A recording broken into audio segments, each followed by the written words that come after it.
जनसत्ता संपादकीय गति 110 शब्द प्रति मिनट। Be ready. 3, 2, 1 स्टार्ट।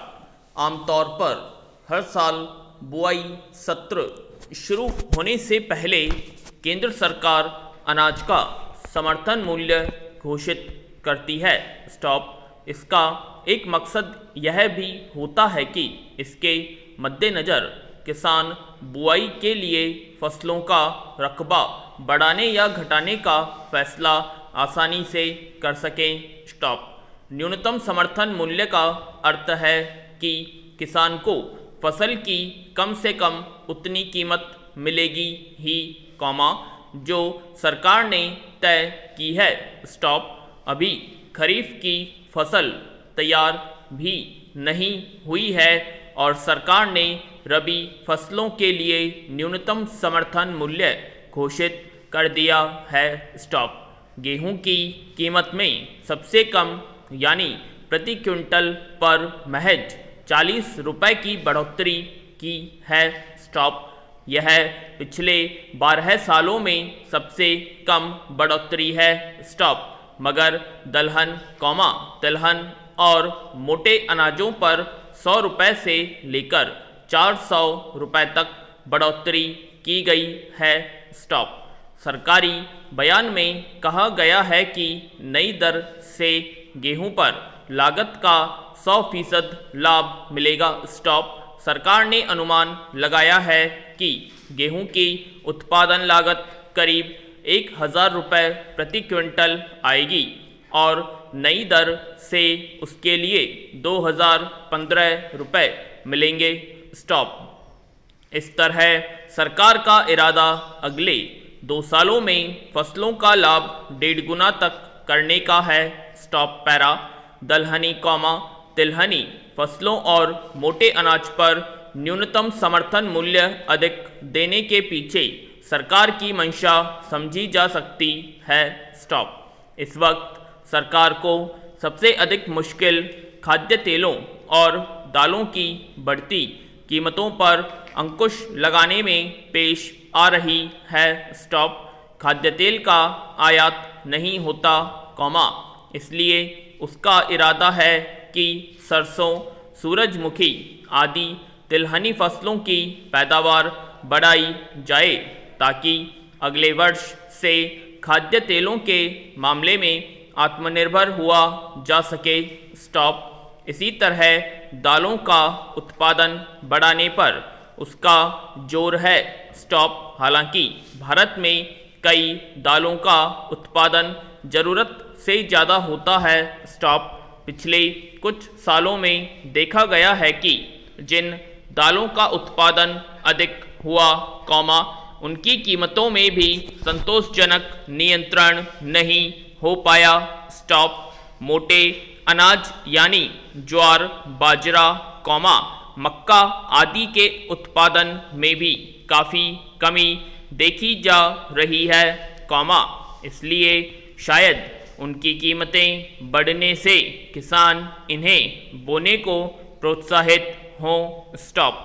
मगर नए न्यूनतम समर्थन मूल्य को लेकर किसान संतुष्ट नजर नहीं आ रहे।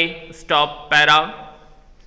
किसानों की मांग रही है कि स्वामीनाथन आयोग की सिफारिशों के अनुसार फसलों के दाम उनकी लागत का 1.5 गुना किए जाएं। स्टॉप। स्वामीनाथन आयोग ने लागत में केवल खाद, बीज, कीटनाशक, सिंचाई आदि पर आने वाले खर्च को नहीं, बल्कि किसान के श्रम को भी जोड़ा था। स्टॉप। उस हिसाब से फसलों की कीमत कहीं अधिक बनती है। स्टॉप। फिर किसानों की मांग यह भी है कि न्यूनतम समर्थन मूल्य की गारंटी दी जाए, क्योंकि उनका अनुभव है कि स्थानीय व्यापारी सरकार की तरफ से तय कीमतों पर फसल नहीं खरीदते, उससे काफ़ी कम और मनमानी दर पर खरीदते हैं। स्टॉप। केवल 25% किसानों को न्यूनतम समर्थन मूल्य का लाभ मिल पाता है। स्टॉप। पिछले दिनों गन्ने की कीमत में महज 5 रुपए की बढ़ोतरी की गई। स्टॉप। जबकि हकीकत यह है कि पिछले एक साल में ही डीजल, उर्वरक, कीटनाशक और बीज की कीमतों में 1.5 गुना से अधिक बढ़ोतरी हो चुकी है। स्टॉप। इसके अलावा अलग अलग राज्यों में किसानों को मिलने वाली बिजली की दरें बहुत असमान है। स्टॉप। मसलन उत्तर प्रदेश के किसानों को हरियाणा जैसे राज्यों की तुलना में कई गुना अधिक बिजली बिल चुकाना पड़ता है।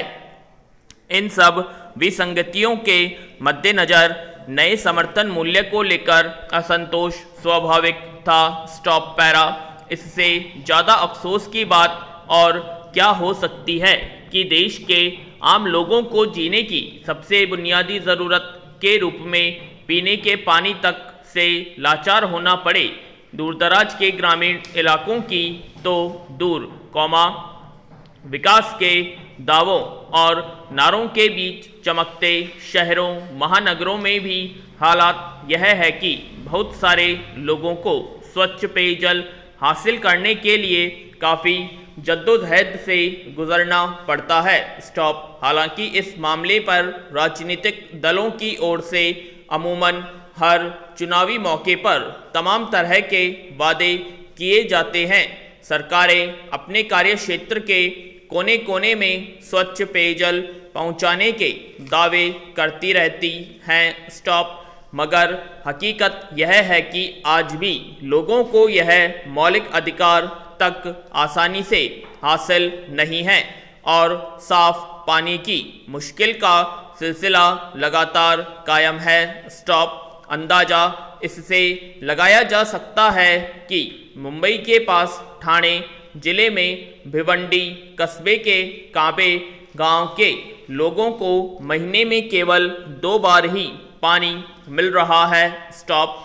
जब देश के एक अपेक्षया विकसित माने जाने वाले राज्य में यह दशा है तो सवाल है कि आखिर वहाँ विकास के किस पैमाने को अपनाया गया है। Stop para.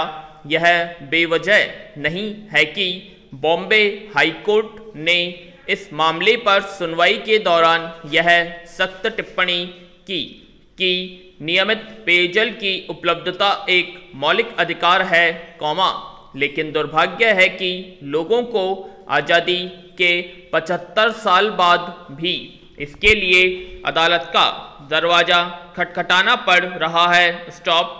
आम लोगों को पीने का साफ पानी मुहैया कराना सरकार की प्राथमिक जिम्मेदारी है, लेकिन आखिर क्या वजह है कि चौतरफा विकास के दावों के बीच आज भी किसी इलाके में महीने में सिर्फ 2 बार पानी उपलब्ध हो पा रहा है। स्टॉप। यह समझना मुश्किल नहीं है कि इस स्थिति में लोग कैसे पानी को जमा करके किसी तरह पेयजल की अपनी ज़रूरत में कटौती करके काम चलाते होंगे।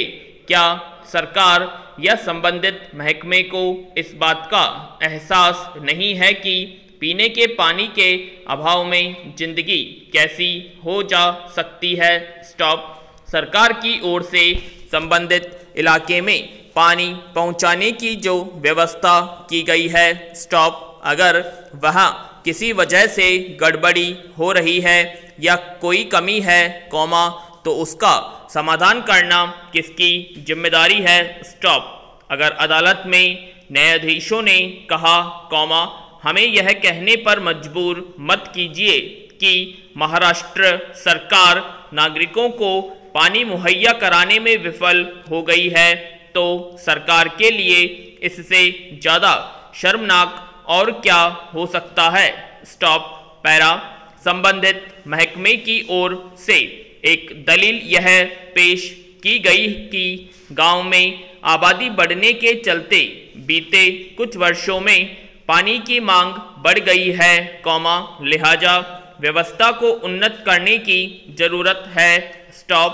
सवाल है कि यह दलील कब तक सरकार के बचाव के लिए ढाल के रूप में इस्तेमाल की जाती रहेगी? स्टॉप। यह कोई भी देख सकता है कि एक तरफ किसी इलाके में लोग पीने के पानी के लिए तरस रहे होते हैं, वहीं निजी स्तर पर पानी का कारोबार फलता फूलता रहता है। आज दशा यह है कि शहरों महानगरों में बड़ी तादाद में लोगों को पीने के पानी के लिए निजी स्तर पर बोतल बंद पानी के कारोबारियों पर निर्भर होना पड़ रहा है। स्टॉप। क्या यह सरकारी दावों के सामने एक आईना नहीं है? स्टॉप। इस मसले पर सुप्रीम कोर्ट तक ने काफ़ी पहले साफ कर दिया था कि स्वच्छ पेयजल प्राप्त करना संविधान के अनुच्छेद 21 के तहत जीवन का मौलिक अधिकार है और इसे मुहैया कराना सरकार का दायित्व है। स्टॉप। लेकिन संसाधनों की कमी की दुहाई देकर सरकारें अपनी इच्छा शक्ति पर पर्दा डालती रही हैं। स्टॉप।